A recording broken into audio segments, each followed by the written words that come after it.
오늘 우리가 함께 살펴볼 하나님의 말씀은 마태복음 25장 31절에서 46절 끝까지입니다. 제가 한 절, 여러분이 한 절, 마지막 46절은 함께 읽도록 하겠습니다. 인자가 자기 영광으로 모든 천사와 함께 올 때에 자기 영광의 보좌에 앉으리니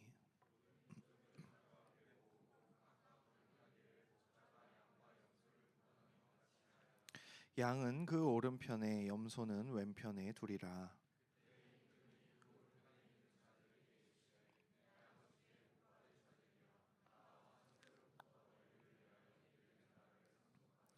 내가 줄일 때에 너희가 먹을 것을 주었고 목마를 때에 마시게 하였고 나그네 되었을 때에 영접하였고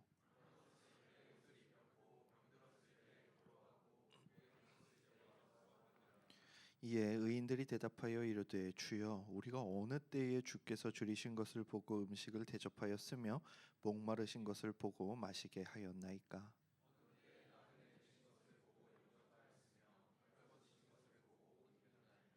어느 때에 병드신 것이나 옥에 갇히신 것을 보고 가서 배웠나이까 하리니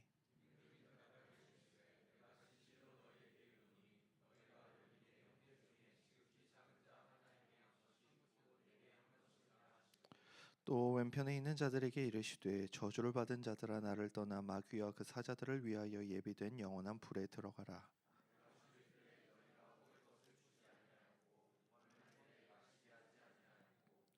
나그네 되었을 때에 영접하지 아니하였고 헐벗었을 때에 옷 입히지 아니하였고 병들었을 때와 옥에 갇혔을 때에 돌보지 아니하였느니라 하시니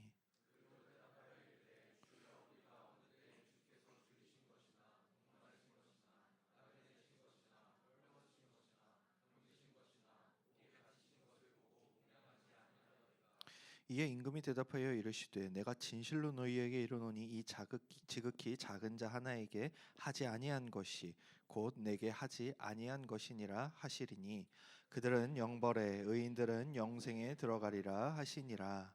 아멘.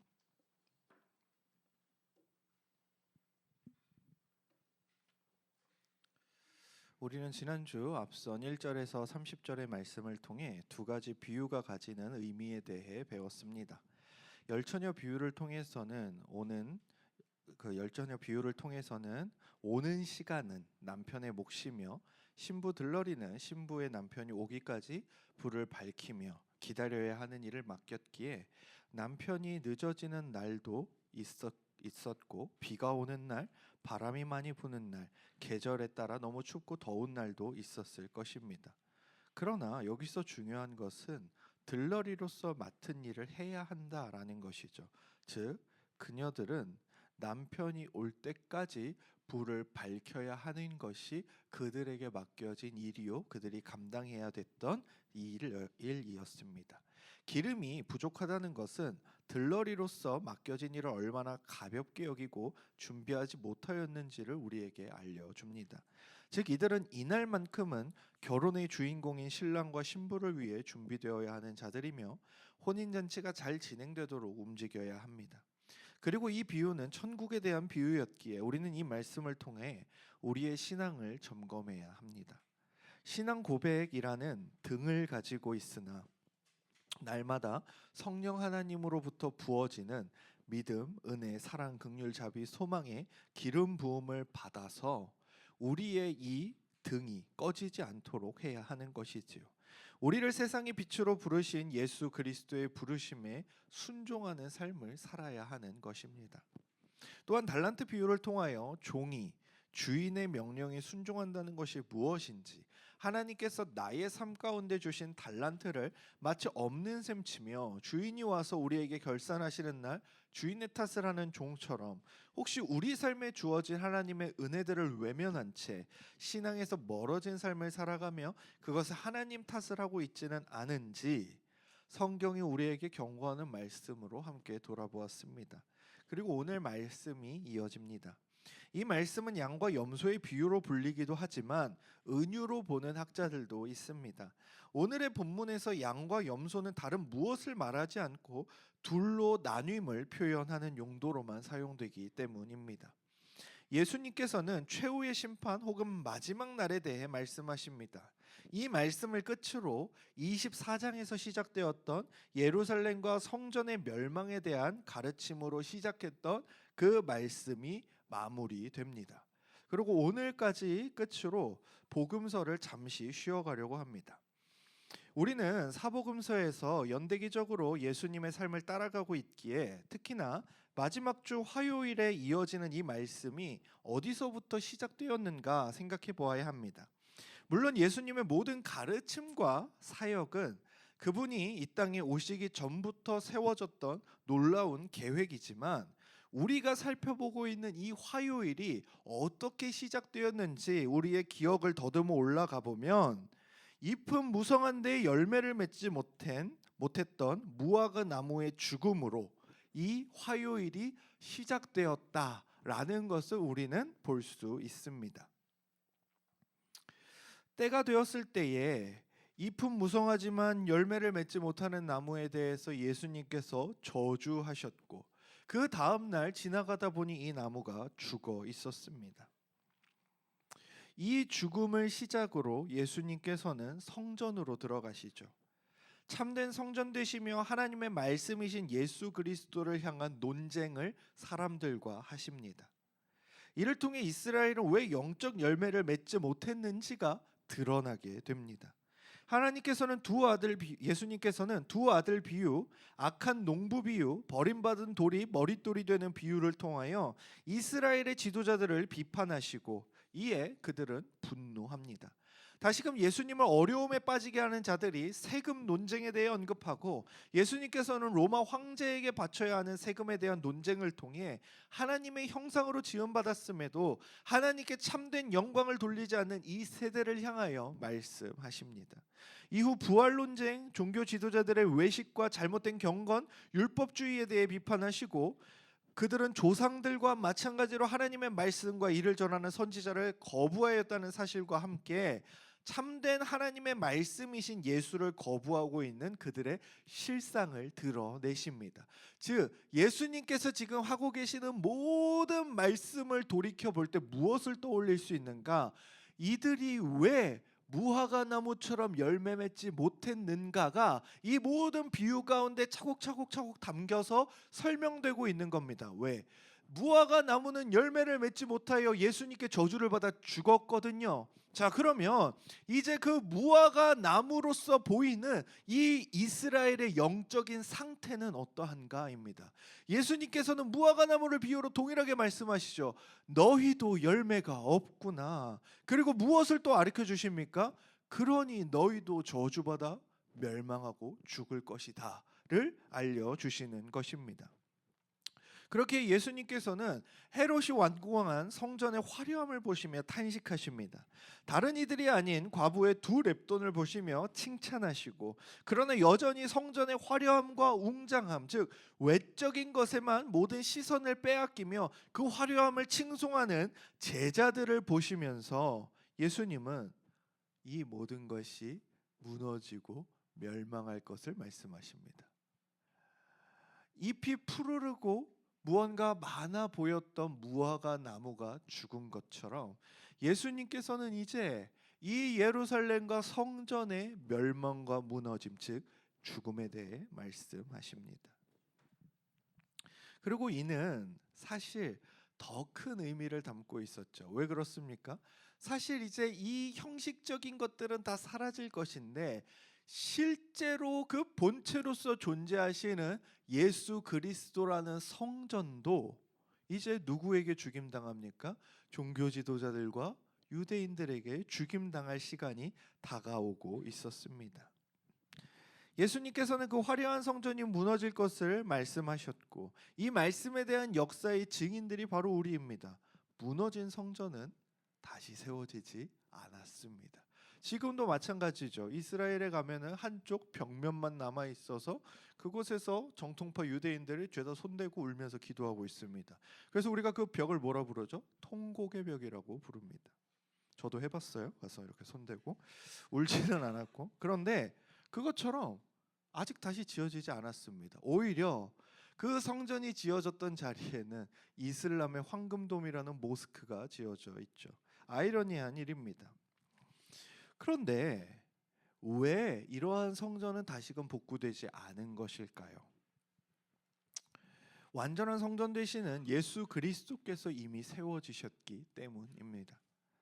유대인들과 종교 지도자들은 먼저 새 성전이 되실 예수를 무너뜨리려 하였고 그를 죽임으로써 자신들의 계획을 이루었다 생각했지만, 그 성전은 다시는 허물어지지 않을 성전으로 세워지셨으니 그 십자가의 죽으심과 부활입니다. 그들의 성전은, 그들이 생각하고 그들이 찬양했던 그 화려한 건물의 성전은 무너지고 2000년이 지난 지금까지도 다시 세워지지 않았으나, 그들이 무너뜨리려고 애썼고 그들이 기어코 무너뜨렸던 예수 그리스도라는 성전은 3일 만에 다시 세워지고 영원히 무너지지 않을 성전이 된 것입니다. 고린도전서 15장 52절에서 58절입니다. 나팔 소리가 나매 죽은 자들이 썩지 아니할 것으로 다시 살아나고 우리도 변화되리라. 이 썩을 것이 반드시 썩지 아니할 것을 입겠고 이 죽을 것이 죽지 아니함을 입으리로다. 이 썩을 것이 썩지 아니함을 입고 이 죽을 것이 죽지 아니함을 입을 때에는 사망을 삼키고 이길이라고 기록된 말씀이 이루어지리라. 사망아 너희의 승리가 어디 있느냐? 사망아 네가 쏘는 것이 어디 있느냐? 사망이 쏘는 것은 죄요 죄의 권능은 율법이라. 우리 주 예수 그리스도로 말미암아 우리에게 승리를 주시는 하나님께 감사하노니, 그러므로 내 사랑하는 형제들아 견실하며 흔들리지 말고 항상 주의 일에 더욱 힘쓰는 자들이 되라. 이는 너희 수고가 주 안에서 헛되지 않은 줄 알미라.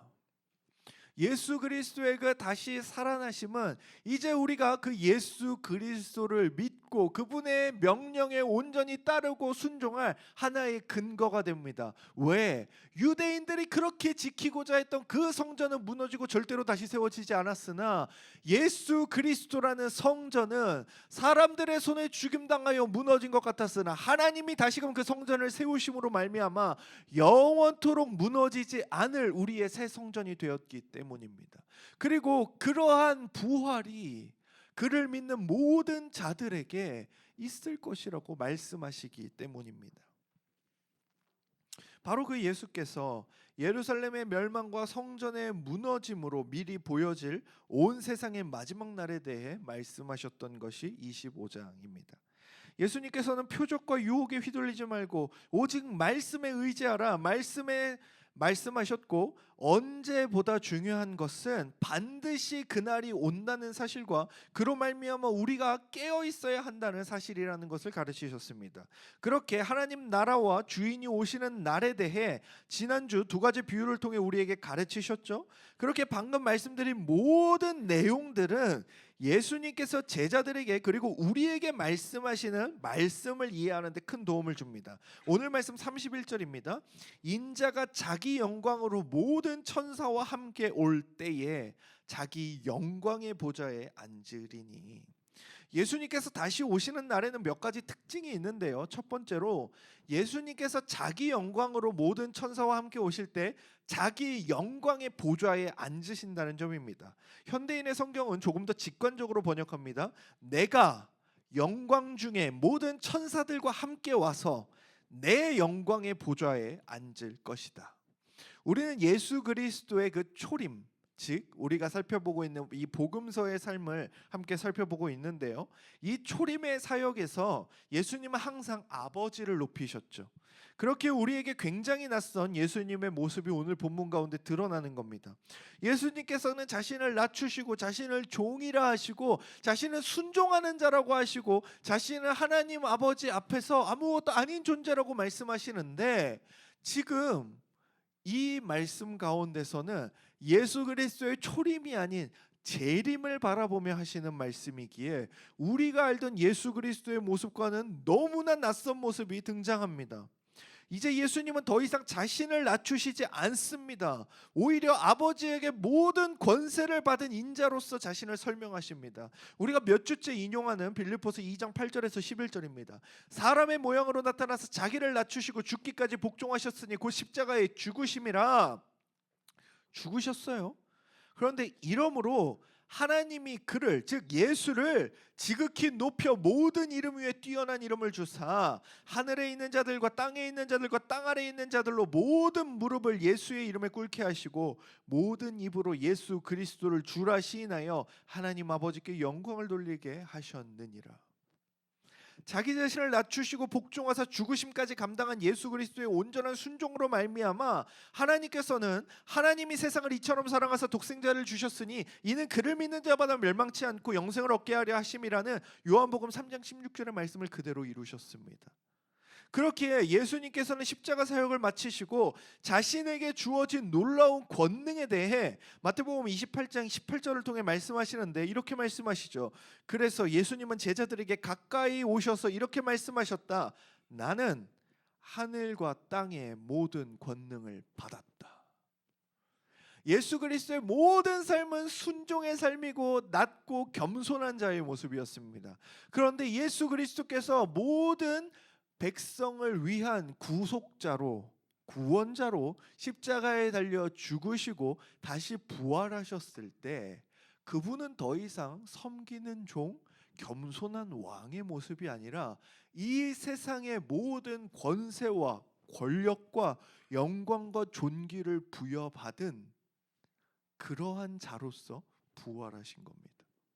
즉 이제부터는 그분의 통치가 이루어지는 세상의 역사가 시작된 것입니다. 그리고 그분이 이 땅에서의 모든 사역을 마치시고 하늘에 우리의 거처와 우리의 모든 것을 예비하시기 위하여 하늘 보좌로 오르셨습니다. 우리는 그 시대를 살아가고 있습니다. 그리고 그분은 지금 그곳에서 모든 권한을 잃으신 분이 아닙니다. 오히려 하나님 보좌 우편에 앉아서 이 세상에 대한 모든 통치권을 위임받은 분으로서 이 땅을 다스리고 계십니다. 그분은 왕이라는 겁니다. 그분이 주권자라는 겁니다. 그분이 절대자라는 겁니다. 그리고 바로 그러한 모습으로 이 땅 가운데 오신다는 겁니다. 이 땅에 긍휼의 목자로 오셨고 겸손과 섬김의 왕으로 오셨으며 종의 형체를 취하셨던 예수 그리스도께서 하나님의 말씀에 온전히 순종하는 삶으로 말미암아 하늘과 땅의 모든 권세를 받으셨습니다. 그렇기에 오늘 보면 31절에 내가 영광 중에 모든 천사들과 함께 와서 내 영광의 보좌에 앉을 것이다 라는 이 말은 너무나 당연하고 합당한 말입니다. 그렇게 우리는 잘 생각해 보아야 합니다.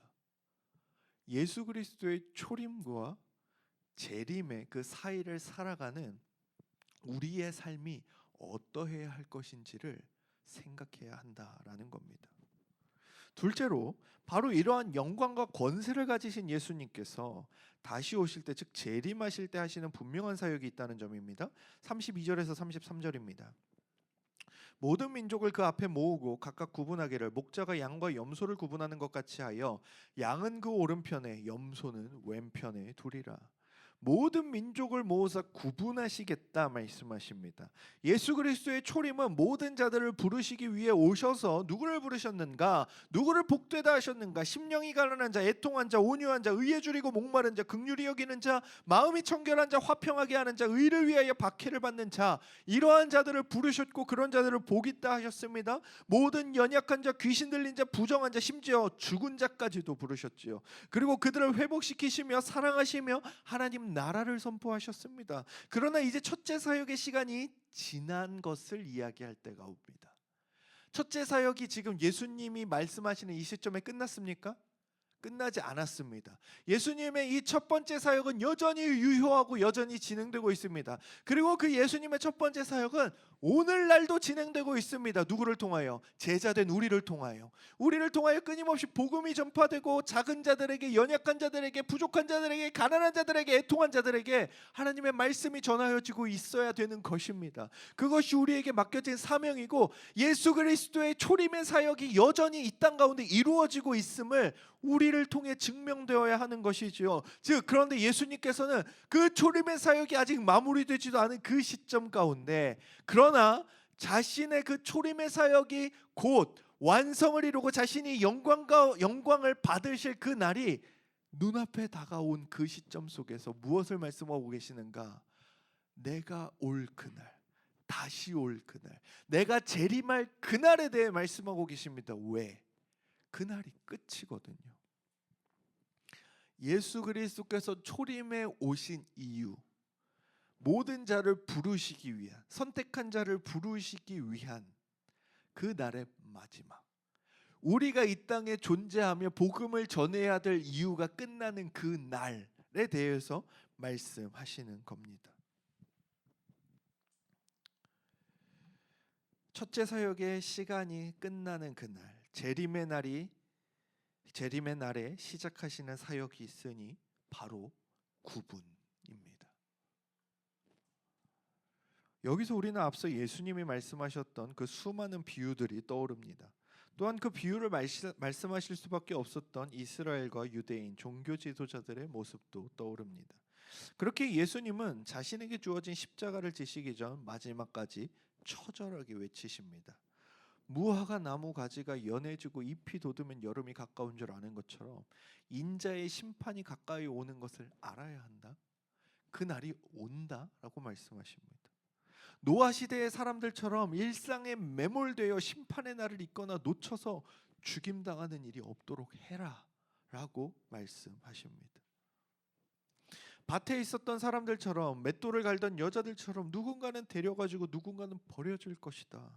주인에게 충성스러운 종은 주인이 언제 오는지와 상관없이 하루하루 순종함으로 살아가는 것이다. 종이 주인이 나중에 올 것이라 생각해서 다른 사람들을 학대하고 아무 일도 하지 않는다면 주인이 왔을 때 심히 혼나지 않겠느냐라고 말씀하시죠. 그러니 너희도 매일 순종하라고 하십니다. 기름을 준비한 여인은 혼인잔치에 참여하는 것처럼, 주인의 달란트를 열심히 사용한 종들은 칭찬받는 것처럼, 그러나 기름이 모자란 여인들은 혼인잔치에 참여하지 못하는 것처럼, 주인의 달란트를 묻어두었던 종은 내쫓기는 것처럼, 예수님께서 재림하시는 그날 양은 오른편에 염소들은 왼편에 둠으로써 철저하게 구분하시겠다라고 말씀하십니다. 여러분, 그런데 이 말씀이 우리에게 너무 익숙하여서 때로는 그래, 예수님을 믿으면 구원받고 예수님을 믿지 않으면 영벌을 받지라고 생각하며 그냥 무덤덤하게 지나가고 계시진 않습니까? 마치 내가 당연히 오른편에 설 것처럼 생각하고 계시지는 않습니까? 우리가 여기서 생각해 보아야 할 것은 구분이 두 가지밖에 없다는 겁니다. 여러분, 그건 사실 두려운 일입니다. 앞선 비유들에서도 구분은 두 가지밖에 없습니다. 양과 염소의 은유에서도 두 가지 구분밖에 없죠. 달란트를 묻어두긴 했으나 그래도 너도 달란트 받았었으니 라며 그를 위한 구분은 따로 없습니다. 남편이 왔을 때는 기름이 부족하여 기름을 구하러 가서 등을 밝히지는 못했지만 그래도 이전까지 너도 등을 밝혔었지 라고 주장하며 그들을 위한 구분을 새로 만들어내지 않습니다. 주인이 조금 늦게 올 것 같아서 그랬을 뿐이지 주인이 지금 올 줄 알았더라면 맡겨진 일에 더 충성했을 것이라고 말하는 자를 위한 구분도 없습니다. 구분은 오직 두 가지입니다. 구원받거나 영벌에 처해지거나입니다. 이 말씀 앞에서 우리 스스로를 돌아봅시다. 신앙생활은 하고 있으나 언제나 나의 인생, 성공, 가족, 행복, 이 모든 것이 우선은 아닙니까? 하나님께서 당신의 자녀로 살아가도록 많은 달란트를 맡기셨건만 그것을 묻어준 채, 즉 주인의 명령은 잊은 채 나를 위해 살아가고 있지는 않습니까? 바쁜 일상에서 하나님의 나라가 오늘도 하루 가까웠음을 잊어버리고 살고 있지는 않습니까? 그런 우리를 향하여 예수께서 비유로 말씀하시고 또한 오늘의 말씀을 통하여 은유와 직설적인 표현으로 말씀하십니다. 마지막 날, 재림의 날, 심판의 날에는 그동안의 모든 구분이 무의미해질 것이다 라고 말씀하시는 겁니다. 예수님이 가진 구분은 두 가지뿐입니다. 그런데 우리는 그동안 많은 구분들을 갖죠. 저 사람은 학력이 좋대. 저 사람은 학력이 별로래. 저 사람은 부자래. 저 사람은 가난하대. 저 사람은 잘생겼네. 저 사람은 못생겼네. 여러 가지 비유가 있습니다. 저 사람은 성격이 좋네. 저 사람은 성격이 싸납네. 이런 것들을 우리는 수많은 구분점들을 가지고 있지만 이 모든 사람들이 한데 묶여서 두 가지로만 구분된다라는 것입니다. 요즘 난리죠. 뭐 대통령, 헌법재판소장, 대법관, 당대표, 대기업 회장, 여러분 세상에서 자랑할 만했던 모든 것이 예수 그리스도의 구분 앞에서는 중요하지 않다라는 겁니다. 예수님의 어유 대통령님 오셨습니까? 하지 않습니다. 어유 뭐 대법관님 오셨습니까? 제발 총수님, 이거 안 한다고요.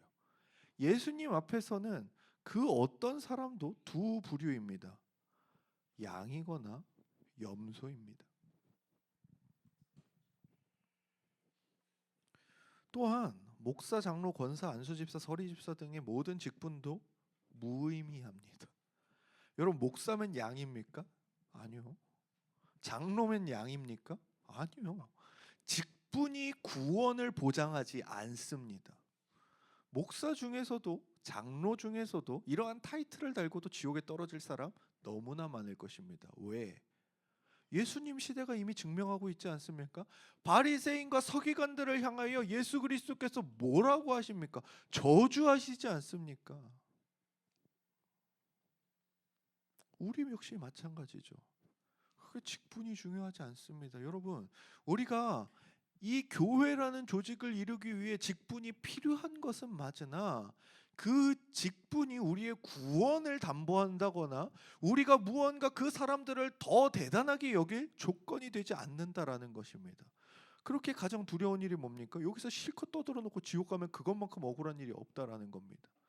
여러분, 그렇게 우리는 내가 목사라고 안심할 게 아니라 장로라고 권사라고 안심할 게 아니라 내가 정말 예수 그리스도의 기준에 합당한 자인가를 돌아보아야 한다라는 것입니다.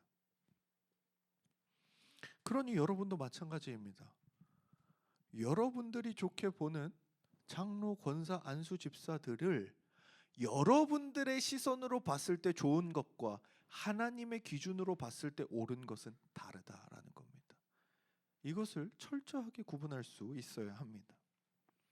모든 구분은 다 사라지고 예수 그리스도를 믿는 자와 믿지 않는 자, 예수 그리스도의 삶에 동참한 자와 동참하지 않은 자, 예수 그리스도의 명령에 순종한 자와 불순종한 자로 나뉠 것입니다.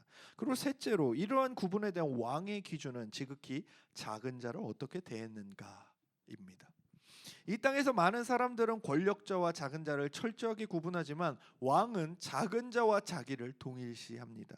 이러한 말씀을 우리는 어떻게 이해해야 합니까? 예수님은 지금 단순히 사회복지 차원을 이야기하는 것이 아닙니다. 앞선 문맥에 이어서 살펴볼 때 예수님의 초림의 사역은 작은 자들에게 다가가는 사역이었습니다. 단순히 삶이 어려우니에 초점이 되어 있는 것이 아닙니다. 원래대로라면은 감히 모든 만물의 왕이신 예수님과 함께할 수 없는 모든 존재가 작은 자들입니다. 모든 인간이 작은 자라고요. 그렇게 예수 그리스도의 가르침은 왕이든 관리든 아니면 종교 지도자들이건 아니면 평민들이건 아니면은 종이건 상관하지 않고 전해지는 것입니다. 왜? 우리한테 있어서야 인간의 높고 낮음, 인간의 권력과 있고 없음, 이 모든 것들이 우리 눈에야 보이지만 하늘의 왕이신 예수 그리스도 앞에서는 모두가 벌레 같은 자들이기 때문입니다.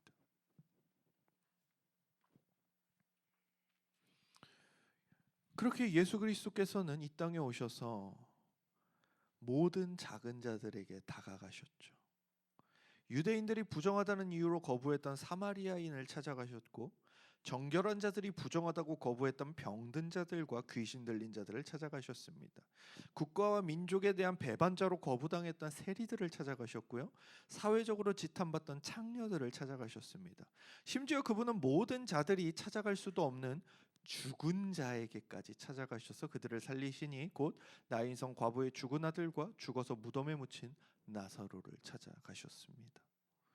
그는 자신이 초림에 맡겨진 사역에 온전히 순종하셨습니다. 왕으로 궁궐에 계시지 않았고 오히려 거처 없이 떠돌아다니시며 버림받고 외면당하는 모든 자들과 함께 하셨습니다. 그는 왕으로서 자신의 백성을 보호하러 오셨으며 목자로서 자신의 양떼를 부르러 오셨습니다. 그리고 모든 사역을 완성하시고 명령하시기를. 마태복음 28장 18절에서 20절이죠. 예수께서 나와 말씀하여 이르시되 하늘과 땅의 모든 권세를 내게 주셨으니 그러므로 너희는 가서 모든 민족을 제자로 삼아 아버지와 아들과 성령의 이름으로 세례를 베풀고 내가 너희에게 분부한 모든 것을 가르쳐 지키게 하라. 볼지어다 내가 세상 끝날까지 너희와 항상 함께 있으리라 하시니라.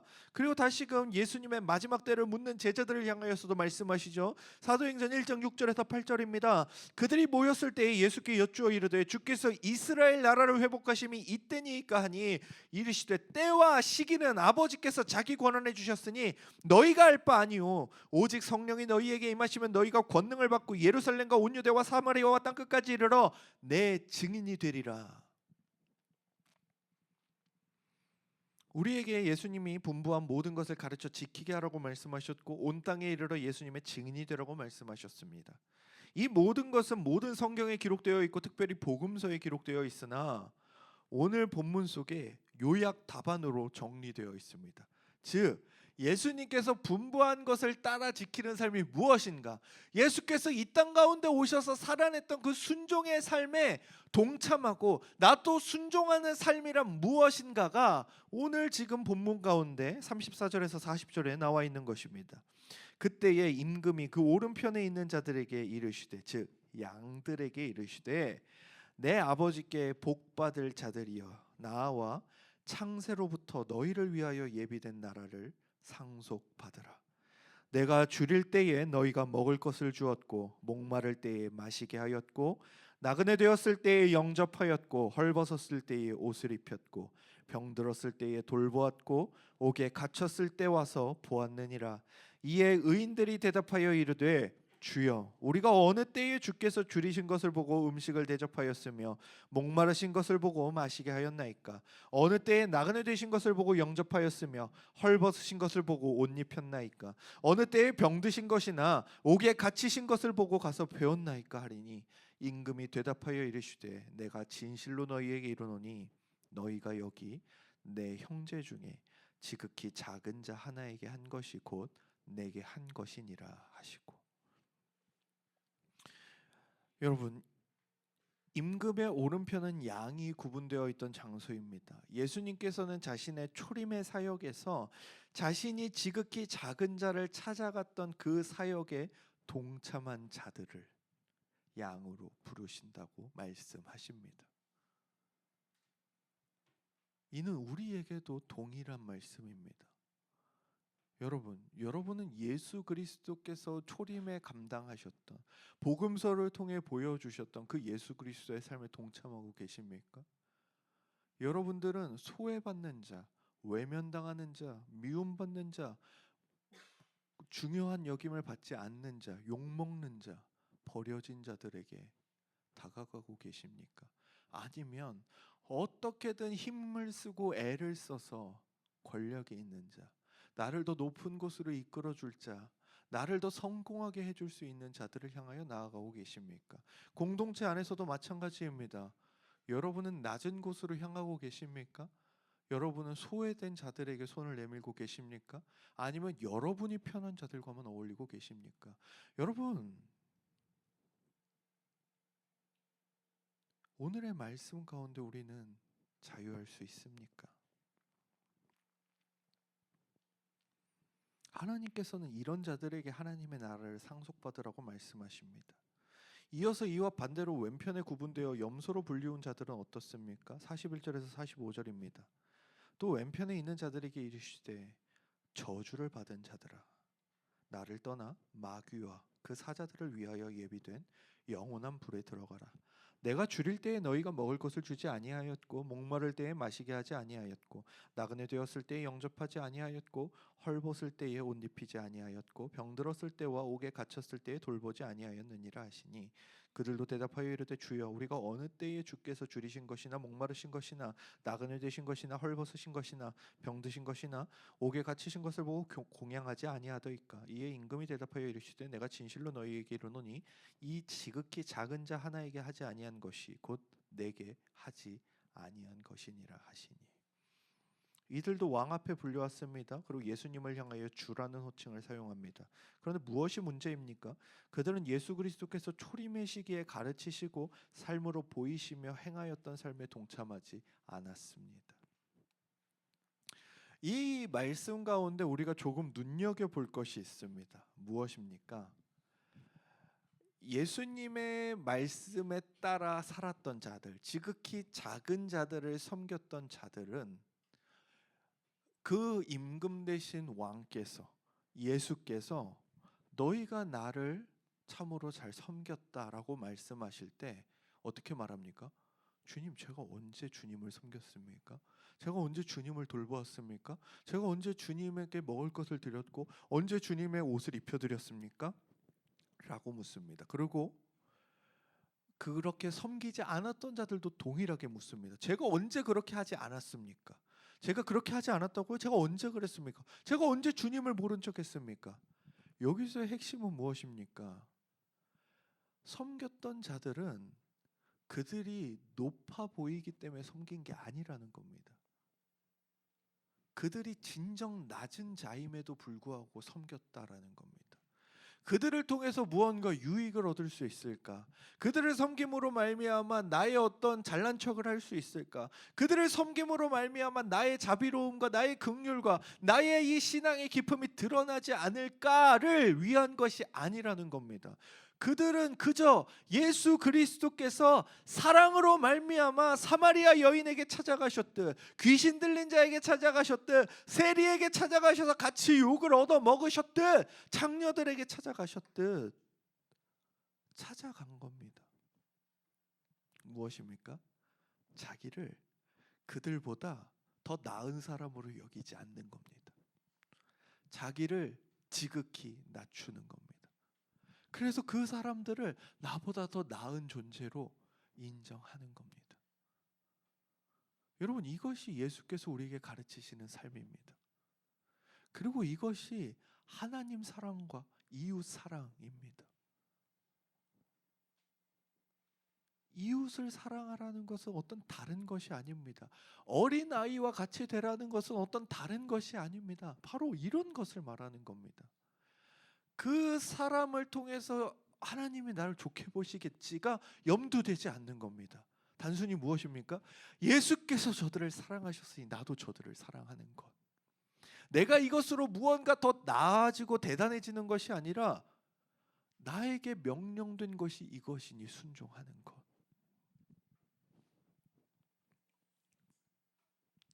때때로 이런 사람들이 있죠. 지극히 작은 자를 사랑하다가 나도 상처받는다고 말하는 분들이 있습니다.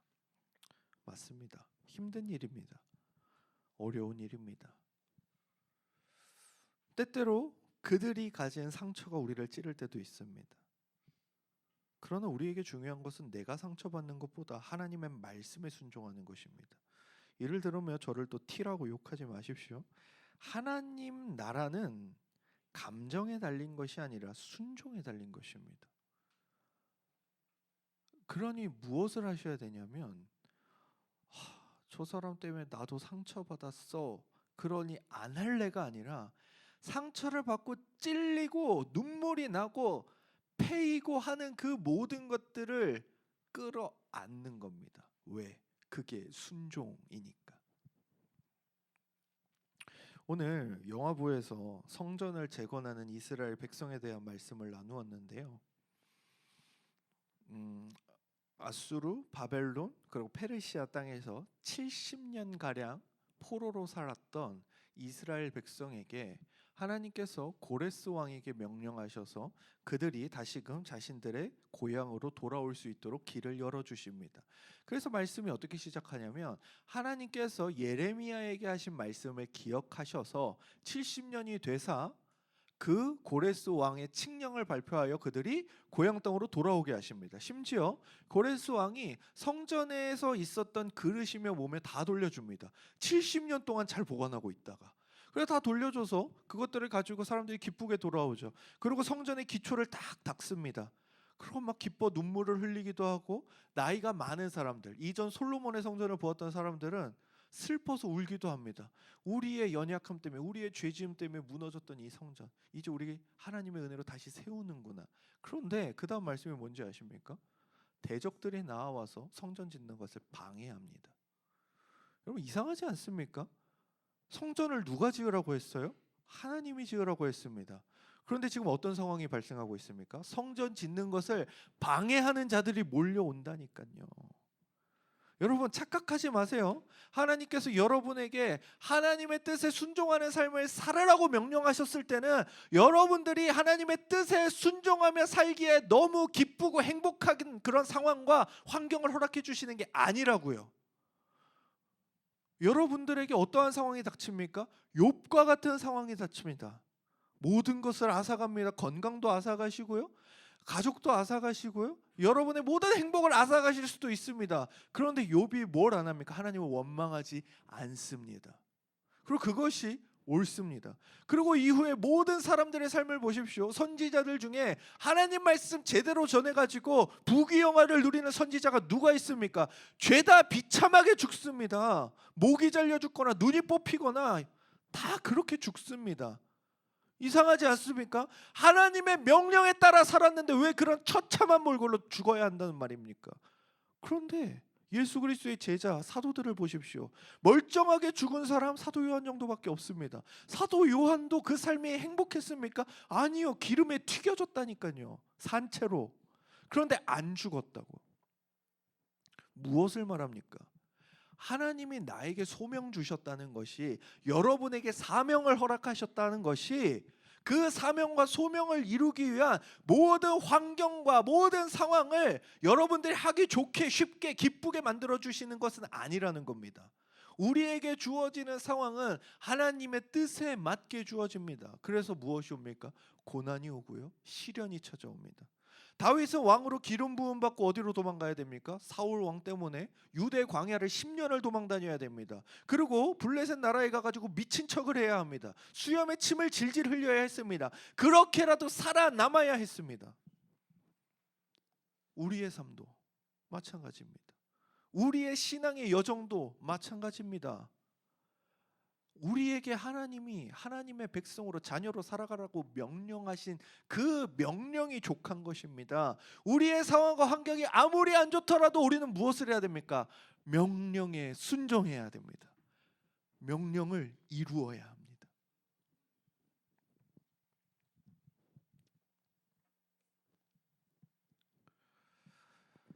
여러분, 그렇기에 이 모든 것은 우리가 쉽게 할 수 있는 것은 아닙니다. 작은 자를 사랑한다는 것, 작은 자를 섬긴다라는 것, 그들을 나보다 낮게 여긴다는 것, 그들을 하나님의 사랑으로 돌본다는 것, 쉽지 않습니다. 예수님께서 야 작은 자를 사랑해? 이래놓고서 우리한테 작은 자를 막 사랑하는 마음이 막 펑펑펑펑 쏟아나게 주시나요? 막 작은 자를 보면 내 눈이 돌아가가지고 막 그들에게 막 물 따라주고 있고 괜찮니? 옷 벗어줄까? 막 이러고 있나요? 그러지 않는다라는 거예요. 나는 여전히 그 사람의 안 좋은 점이 보여요. 미워요. 싫어요. 나랑 안 맞는 점이 보인다고. 그런데 뭘 하라고 하십니까? 그거 알겠으니까 사랑하라고. 그거 알겠으니까 섬기라고. 너네가 마음에 드는 것만 하면 그게 왜 순종인데? 라고 물어보시는 겁니다. 너희가 하기 싫은 것, 그것까지 감당하는 것이 순종이지 라고 말씀하십니다. 그래서 예수 그리스도께서 그 순종의 기도를 하시지 않습니까? 어떤 기도요? 주여 하나님 아버지, 이 잔을 내게서 옮겨주십시오. 하나님이 침묵하시죠.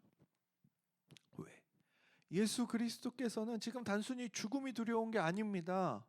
내가 이 더러운 것들, 내가 이 죄 많은 것들의 죄를 뒤집었음으로 말미암아 하나님 아버지의 저주를 받고 하나님 아버지의 진노를 받아 죽어버릴 그것이 두려운 겁니다. 하나님 아버지와 끊어진다? 아들 되시는 그 예수 그리스도로서는 상상도 할 수 없던 일입니다. 그러니 무엇라 말씀하십니까? 이 잔을 옮겨주십시오. 그러나 내 원대로 마옵시고 아버지 뜻대로 하십시오. 무엇입니까? 예수 그리스도의 인간된 본성으로서는 그것을 너무 거부하고 싶고 하기 싫으나 하나님의 명령이라면 순종하겠다라는 겁니다. 여러분, 우리의 본성이 하나님의 말씀을 막을 때가 얼마나 많습니까? 도저히 사랑할 수 없는 것들도 있습니다. 그런데 뭐라고 말씀하십니까? 사랑해라. 여러분, 이 말씀 앞에 우리는 핑계할 수 없습니다. 예수 그리스도께서 이미 가장 극한의 거절하고 싶은 그것에서 순종하셨기 때문에, 그렇게 우리가 그 모든 것들을 감내하며 그 명령에 순종하느라 내 삶에, 내 마음에, 내 영혼에, 내 육체에 상처가 생기는 그 상처가 예수 그리스도의 명령과 예수 그리스도의 삶에 대한 나의 순종의 증거가 되는 겁니다. 예수 그리스도께서 그 제자들에게 봐라, 빵꾸 뚫린 거 보이지? 손 넣어볼래? 이렇게 하시면서 증거를 보여주시는 것처럼 우리 삶에 예수 그리스도의 명령을 지키기 위해 난 그 수많은 상처들이 주님, 제가 주님의 명령을 따르기 위한 증거들입니다. 예, 증거가 된다고요. 예수께서 이 땅에서 왕으로 누리셨던 권세와 권력은 사랑받을 자격이 없는 자를 사랑하시는 권세요, 권력이었습니다. 여러분, 죄인은 사랑받을 수 없습니다. 그러나 예수께서 사랑하십니다. 자신의 권력을 사랑받을 수 없는 자들을 사랑하시는 것으로 사용하십니다. 죽여버리셔도 그만입니다. 사형이야. 끝내셔도 됩니다. 그런데 어떻게 하십니까? 자신에게 주어진 그 권세와 권력을 그들을 살리고 자신이 죽는 것으로 행하십니다. 이게 예수 그리스도의 사랑이라고요. 우리가 예수 그리스도의 제자로 살겠습니다, 내가 당신의 삶을 따르겠습니다라는 고백에는 이 고백이 담겨야 된다고요. 입만, 말로만 하는 그런 사랑과 그런 고백이 아니라 내가 그를 위하여 대신 죽을 수 있을 것 같은 그것, 예수 그리스도께서 자신의 권력과 권세와 권한을 우리를 살리시고 자신을 포기하심으로 말미암아 이루어내시는 그 권력, 그것으로 살아내야 하는 것이죠. 그렇다면 우리는 왜 예수께서 가지셨던 성경이 말하는 권력을 가지려 애쓰지 않을까요?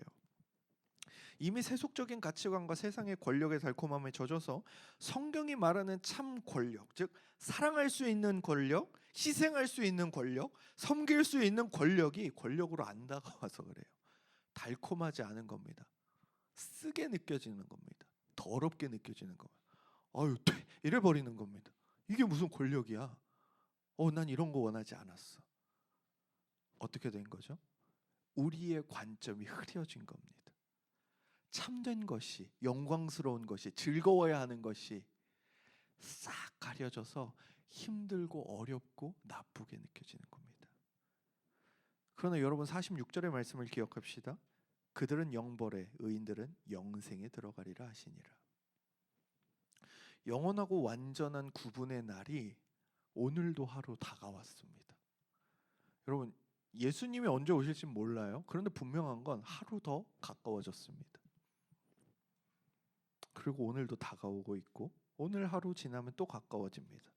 예수님의 모든 가르침은 이 모든 것을 너희에게 미리 알려주니 제발 회개하라는 가르침입니다.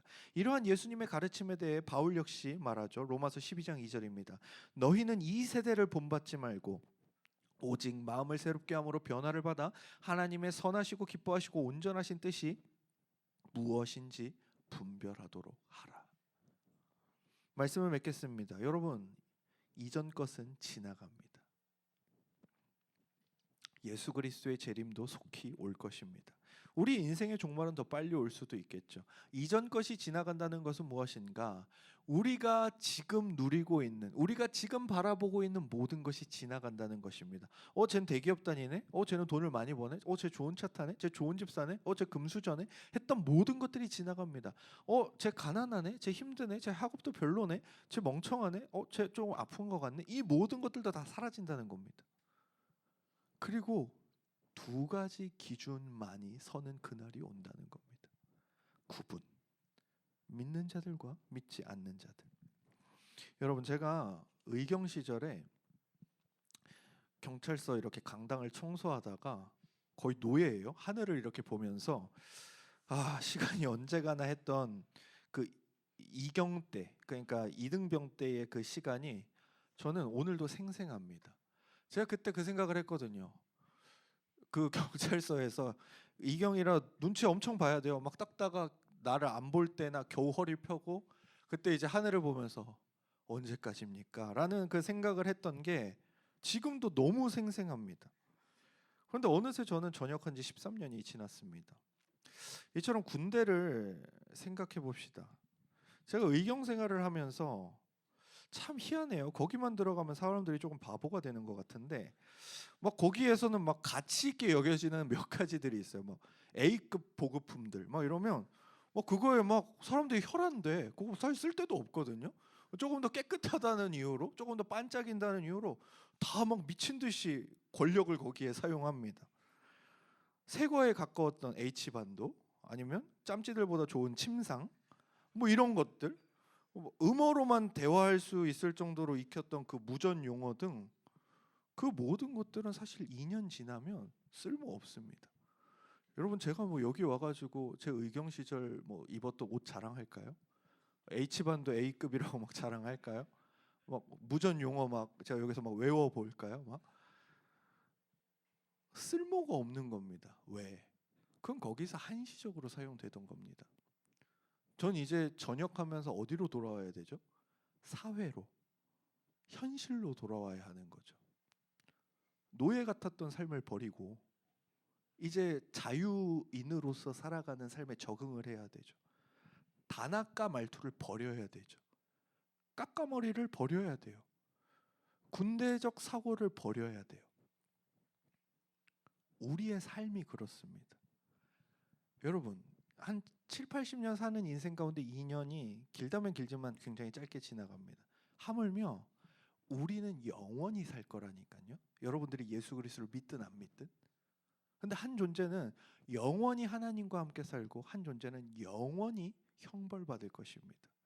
그 삶 가운데 우리의 인생 7, 80년은 굉장히 짧게 지나갑니다. 순식간에 지나갈 것입니다. 그런데 많은 사람들이 뭐 하고 있습니까? 어떻게든 이 짬찌들보다 더 좋은 침상에서 더 좋은 A급 침구류를 가지고 그것을 자랑하며 누리며 그리고 짬찌들을 부리며 살아가려고 다 애쓰고 있다고. 뭐 하려고? 저녁 날이 다 가까워올 때 그 짓 하는 애들은 좀 멍청한 애들입니다. 왜? 얘들은 뭘 해야 되는데? 사회 나갈 준비를 해야지. 지들이 사회 가운데 살아갈 준비를 해야지. 여러분 우리 인생도 마찬가지입니다. 예수 그리스도께서 지금 이 말씀을 우리에게 말씀하시는 이유가 무엇입니까? 예수께서는 이미 시간을 초월하여 그 모든 것들을 알고 계시기 때문입니다. 너희의 인생의 종말이 각자에게 다 다가오고 있는데 또한 내가 재림할 날이 다가오고 있는데 너희는 왜 그날을 준비하지 않고 너희에게 한정된 이 육체적인 삶에만 몰두하고 전념하며 이것에서 어떻게든지 좋은 아파트, 좋은 집, 좋은 차, 좋은 명예, 조금 높은 자리 이것 차지하려고 왜 혈안이 되어 살아가냐는 겁니다. 너희의 그 시간은 이제 끝날 때가 다가오는데 왜 영원한 세계에 대해서는 바라보지도 않고 영원한 세계에 대해서는 기대하지도 않고 그 세계는 하나도 준비하지 않으면서 살아가고 있냐는 것이죠. 우리가 살펴보았던 이 몇 주간의 모든 비유가 그것을 말하고 있죠.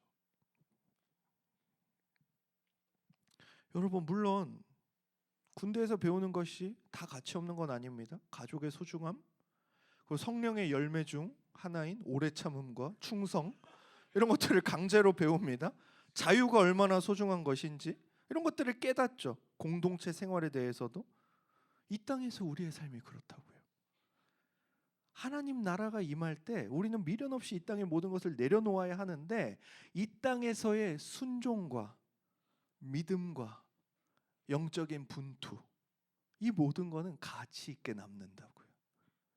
그리고 그 가치를 지킨 자들, 영원한 세계에 더 가치 있는 것들을 믿고 기다린 자들은 양으로 분류될 것이라고요.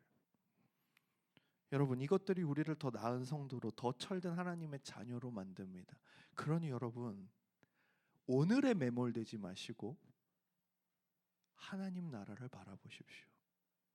이 시간의 끝을 바라보십시오. 하나님께서 여러분 가운데 그러한 갈급함과 또한 그 시대의 다급함과 그리고 이 세상보다 영원한 세계를 바라보는 그 놀라운 은혜들을 허락하시기를 축원합니다. 함께 기도하겠습니다.